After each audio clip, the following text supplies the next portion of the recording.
गणपति बप्पा मोरया। अनंत चतुर्दशी की हार्दिक शुभकामनाएं।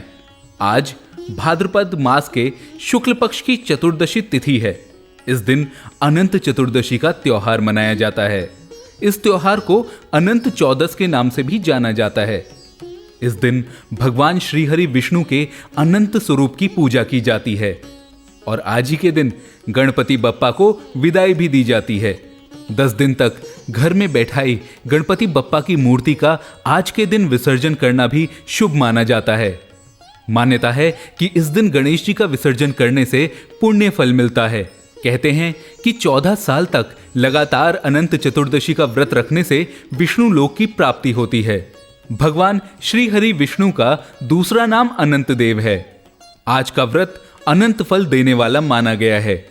कहते हैं जब पांडव जुए में अपना राज्य हार कर वन में कष्ट भोग रहे थे, तब भगवान श्री कृष्ण ने उन्हें अनंत चतुर्दशी व्रत करने की सलाह दी थी, जिसके बाद पांडवों ने अपने वनवास में हर साल इस व्रत का पालन किया और इसी व्रत के प्रभाव से पांडव महाभारत के युद्ध में विजयी हुए।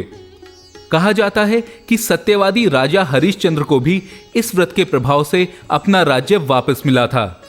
आज के दिन विष्णु सहस्त्रनाम स्तोत्र का पाठ अवश्य करना चाहिए। एक बर्तन में दूध, सुपारी और अनंत सूत्र यानी कि मौली या कलावा डालकर शीर मंथन होता है। इसके बाद आरती की जाती है। भगवान अनंत देव का ध्यान कर उस अनंत सूत्र को निकालकर पुरुष अपने दाहिने और स्त्रियां बाएं हाथ में बांधें। ऐसा करने से उन्नति और सौभाग्य की प्राप्ति होती है। पूजा करने के बाद ब्राह्मणों को भोजन कराएं और प्रसाद ग्रहण करें।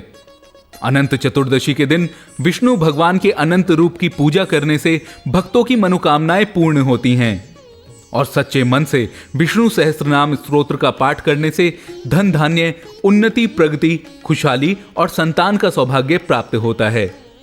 अनंत चतुर्दशी की व्रत कथा कुछ इस प्रकार है। एक बार सुमंत नाम का एक विद्वान ब्राह्मण था। उसकी पत्नी का नाम दीक्षा था, जो बेहद धार्मिक विचारों वाली महिला थी।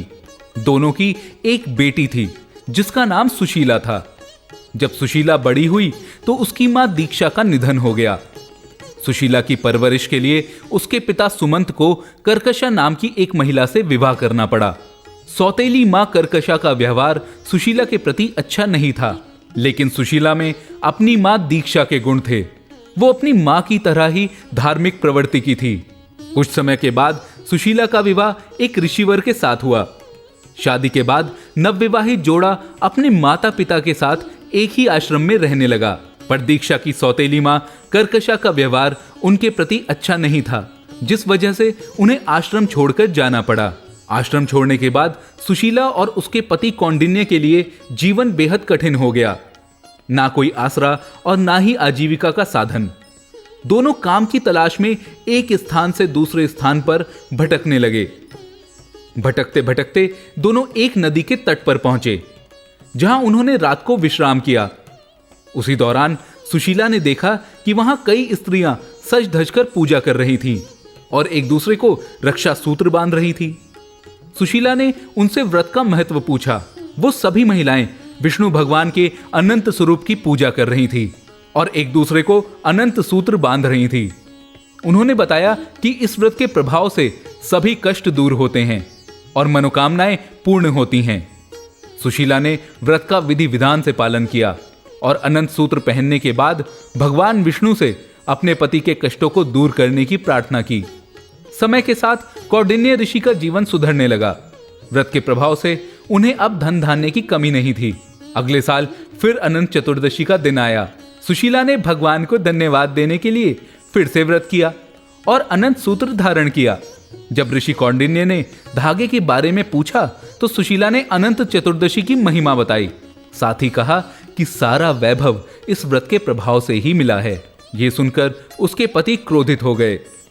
ऋषि को लगा कि पत्नी उनकी मेहनत का श्रेय भगवान को दे रही है और गुस्से में आकर उन्होंने अनंत सूत्र तोड़ दिया।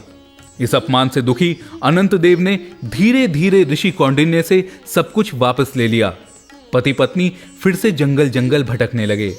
फिर उन्हें प्रतापी ऋषि मिले, जिन्होंने बताया कि उनकी ये हालत भगवान के अपमान के कारण हुई है। तब ऋषि को अपने पाप का आभास हुआ और उन्होंने पत्नी के साथ मिलकर पूरे विधि विधान के साथ अनंत चतुर्दशी का व्रत किया। उन्होंने कई सालों तक इस व्रत को किया और 14 साल बाद अनंत देव प्रसन्न हुए। भगवान ने ऋषिवर को दर्शन दिए और उनके जीवन में फिर से खुशियां लौट आईं। तो आज आप भी विष्णु भगवान के अनंत रूप का ध्यान करना और अनंत सूत्र बांधना न भूलें। ओम नमो नारायण। मैं हूं हिमांशु शर्मा। जुड़े रहें एस्ट्रोलॉजिक के साथ सभी पॉपुलर सोशल मीडिया प्लेटफॉर्म्स पर। धन्यवाद।